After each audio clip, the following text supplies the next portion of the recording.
Los motores eléctricos de inducción son responsables de mantener en operación un infinito número de procesos industriales, transformando la energía eléctrica en energía mecánica de rotación útil y transferible para otros equipos como compresores, bombas, turbinas o ventiladores por medio de sistemas de transmisión o acoples. Es por ello que no exageramos al momento de mencionar que además de ser uno de los equipos con mayor grado de utilidad dentro de las industrias, son los encargados de mover todo el aparato industrial y que su falla repentina podría ocasionar una gran pérdida en los indicadores de productividad de las fábricas. Vamos a reconocer las partes que componen el motor eléctrico de inducción, para luego ver cómo es que este funciona internamente. Comenzamos inmediatamente a identificar la cubierta frontal. Es la primera pieza que se desmonta al momento de desarmar el motor eléctrico. Luego tenemos los rodamientos que son dos, uno en este lado y el otro en la parte trasera, luego lo veremos. Estos rodamientos sirven como apoyo y se colocan en el rotor. Transfieren cargas desde el eje al bastidor del motor, manteniendo un espacio de aire pequeño y persistente. Seguimos y nos encontramos con el rotor. Vamos a definir el rotor a detalle más adelante, no se muevan de ahí. En conjunto al rotor está el eje, que es un elemento constructivo destinado a guiar el movimiento de rotación de una pieza o de un conjunto de piezas, como una rueda o un engranaje. Luego está la carcasa del motor, que tiene como función principal proporcionar protección mecánica al devanado, cubriendo las partes internas del motor. Ahora tengo el devanado y las bobinas del motor por separado para dar mejor detalle de las partes internas de la carcasa. El estator es la parte estacionaria del circuito electromagnético del motor y suele estar formado por bobinas o imanes permanentes. El núcleo del estator está formado por láminas metálicas finas, denominadas laminados. Estas laminaciones se utilizan para reducir las pérdidas de energía que se producirían si se utilizara un núcleo sólido. Independientemente de que se trate de máquinas síncronas o asíncronas, es en el estator donde se genera el campo magnético responsable de inducir corriente en el rotor. La caja de conexiones. Su función principal es alojar los conectores y cables para la entrada de suministro eléctrico, debiendo estar en buenas condiciones para evitar choques eléctricos o entrada de contaminantes externos. Adicionalmente, los motores disponen de terminales para la puesta a tierra situados en el interior de la caja de conexiones, fabricados en latón y que garantizan un perfecto contacto eléctrico. Este es el mismo estator desde otra vista, no es que existen dos estatores, no. Yo hice uno con la combinación de las bobinas y los mostré combinados. Este de aquí sería como se ve en la vida real en un motor eléctrico alojado en la carcasa. Esta es la tapa trasera donde se aloja el segundo rodamiento que mencionamos al inicio.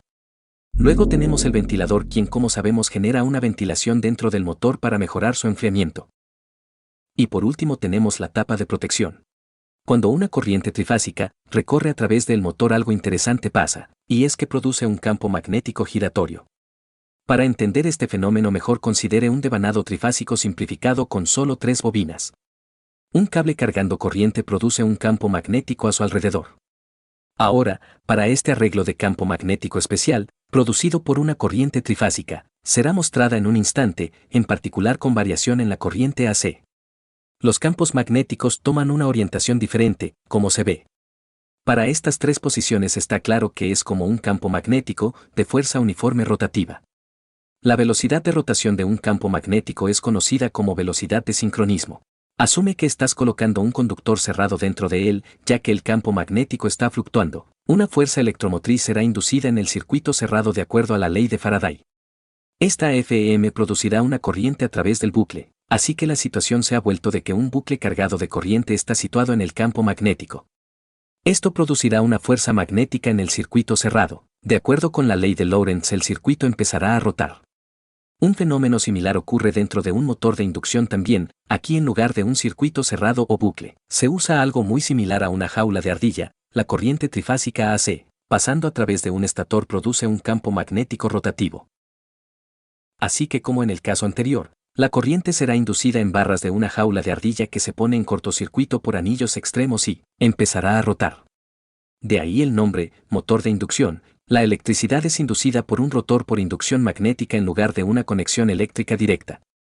Para ayudar dicha inducción electromagnética, láminas con núcleo de hierro son empacadas dentro del rotor. Estas rebanadas tan pequeñas de capas de hierro se aseguran que la pérdida de corriente de Foucault sea mínima. Esta es otra gran ventaja de los motores de inducción, que en este caso es uno trifásico. Es inherentemente de arranque automático. Así que puede notar aquí que tanto el campo magnético y el rotor están rotando. ¿Pero a qué velocidad rotará el rotor? Para obtener respuestas, consideremos casos diferentes. Considere un caso donde la velocidad del rotor es igual a la velocidad del campo magnético. Como los dos están rotando a la misma velocidad, el circuito cerrado rotando siempre experimentará un campo magnético constante. Así que no habrá ninguna FM inducida y corriente, esto significa cero fuerzas en las barras del rotor. Así que el rotor gradualmente irá más despacio, pero mientras va más despacio, los circuitos cerrados del rotor experimentarán una variación en el campo magnético, la corriente inducida y la fuerza se elevará otra vez y el rotor irá más rápido. En pocas palabras, el rotor nunca alcanzará la velocidad del campo magnético. Rota a una velocidad específica que es menor a la velocidad del sincronismo. La diferencia entre el sincronismo y la velocidad del motor es llamado deslizamiento o resbalamiento. El poder mecánico de rotación es transferido a través de un eje de potencia, en pocas palabras, en un motor de inducción la energía eléctrica es ingresada a través de un estator y emitida por el motor. La rotación mesiánica es recibida desde el rotor. La pérdida de energía durante la operación del motor es disipada como calor, así que un ventilador del otro lado ayuda a enfriar el motor, como lo vimos dentro de sus partes internas que lo componen hace unos minutos.